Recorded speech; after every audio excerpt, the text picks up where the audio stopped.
We are on the afternoon break in the questioning of Bob Quick at the Undercover Policing Inquiry. Bob Quick was the lead officer in the Stephen Lawrence review team that followed the evidence at the inquiry as it was happening, and what ended up drafting the submissions for the report at the end of part one of the inquiry. He wrote a report which predicted to the senior management team that institutional racism would be the outcome. I'm joined by Heather Mendick, regular of this parish, has been here for a while. And what have you made of Bob Quick? Surprisingly, I quite like the guy. I mean, Careful. I don't normally have that reaction to the police in this inquiry. It's interesting to hear what went on behind the scenes inside the police force while the Lawrence inquiry was going on. He seems to come over as very straightforward, as giving honest testimony. And it's refreshing after all this, today has been very refreshing because after all these days and weeks and months and years, in fact, of police officers saying, I never heard anybody say anything racist. There was no racism in the police force.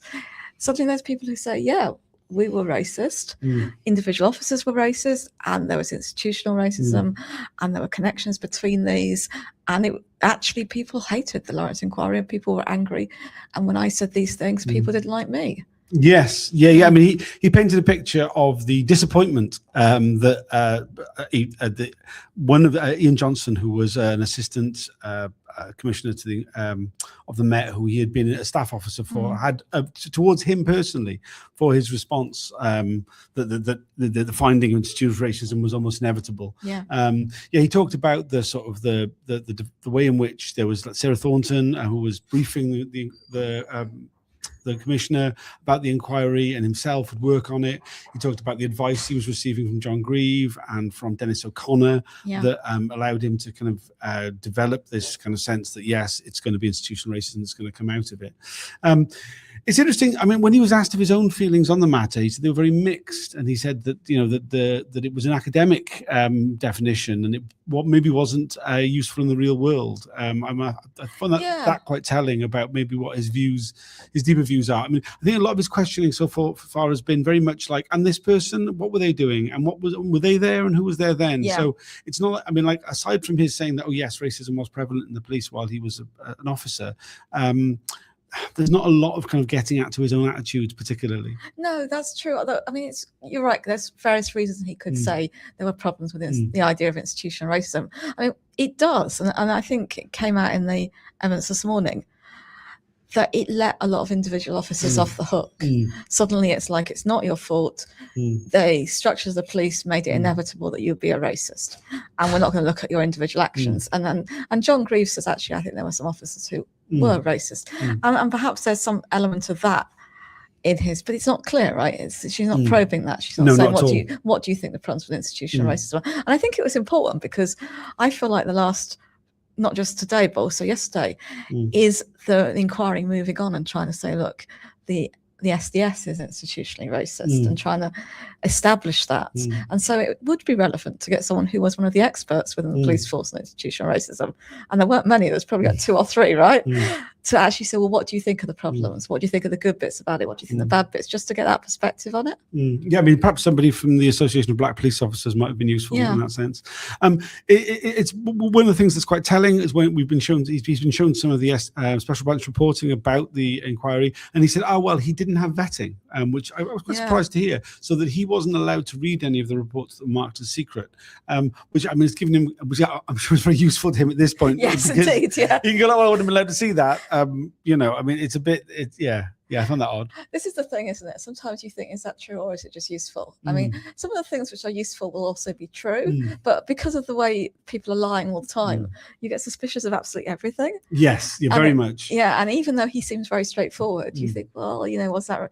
But it's plausible. I mean, there are these weird things that happen in these police forces where you're like, oh yeah, that's above your station, you can't do that, particularly if they were playing games with him because they had issues with what he was saying. I think that people would get a thrill out of depriving him of information and of saying, oh, I know stuff that you don't know. So it's possible. It's very hard to say, right? Yeah. I also noticed he was really playing up his personal connections to anti-corruption officers, and there was the opportunity for him to move into that, but he didn't. He stayed with this, and that's the kind of guy he is. He's like an anti-corruption guy. I mean, Yeah, I'm very wary. I mean, we have been. I feel overly nice, perhaps, about John Grieve earlier today. So I'm afraid I'm a bit. I'm not that convinced by Bob Quick in there. I mean, I'm just really struck by the way that we haven't really explored any of his views particularly. When he talks about the finding of institutional racism, it's like, well, it's not what I thought. It's just I thought that's where the evidence was going in terms of the inquiry, and that the Met had to respond to that.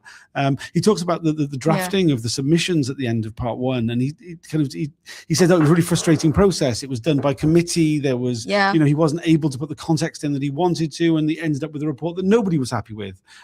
Which, I mean, I think it really felt like he was washing his hands of a document which, by the sound of it, he was the main person who drafted. Yeah, that is interesting. And the contrast with John Grieve is a really good one, actually. To see them side by side is really helpful, because you're right, John Grieve comes across as completely authentic. He doesn't come across as perfect at all. No, he's admitted to a lot of mistakes and a lot of bad things that he did, but he tells them almost, he gives his version of it, and you always feel like he's telling his truth even when you disagree with it. And this guy, you're right, there's a bit more of an edge, there's a bit more of an attempt to come across just as a very good guy, to not admit any problems with anything he did, and that inevitably comes over as a little bit fake, because everyone did things wrong, and it's an inquiry where you could air those, and he'd still come over as an overall good guy, because compared to the others, he's a low bar. It's a very low bar. So he could do that. He could do what John Grieve did and say, look, I did some fucked up things. I think I was quite taken, but at the beginning of his evidence, he said that he worked on the murder investigation into the murder of Roland Adams, and that he was surprised to hear that there were criticisms of that investigation, which, I mean, I'm sorry, but that is ridiculous to say you're surprised by it. Yeah, it's a weird one when you think there's things that they could say honestly and they don't. Because I was listening to the evidence yesterday, Condon, and there's one point at which he's asked, were you concerned when Doreen Lawrence was going to call for your resignation? He's like, no, I wasn't concerned at all. It's like, obviously you were concerned. Anyone's concerned with someone high profile with a huge reputation like that says you should resign, and it's a very easy thing to just say, yeah, I was concerned, this is how I felt, I was affected, and he doesn't. And the same thing with the Roland Adams thing. It's like, it was very easy, there's no real cost there to saying, look, yeah, I was aware of that, and this is how I saw it, and so what is going on there? Is it something that people have this very desire not to criticize certain people? I think that's part of it. I think there's a reflexive defensiveness as well that kind of exists within police generally. I'm very aware of the time, and we've had some comments. Mr. Abney, we've had 2 very reasonable witnesses today, but this just underlines the institutions like the Met either beat that reasonableness out of you or make it institutionally ineffectual. Yeah, that's a very good point.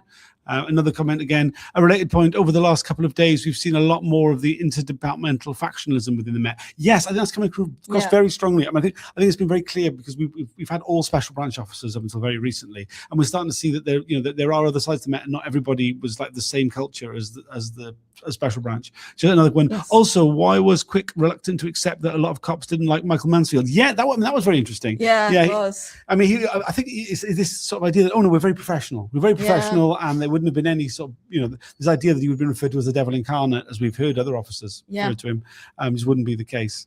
It may be that there was within special branch a particular hatred of certain people, and that's what's coming out in.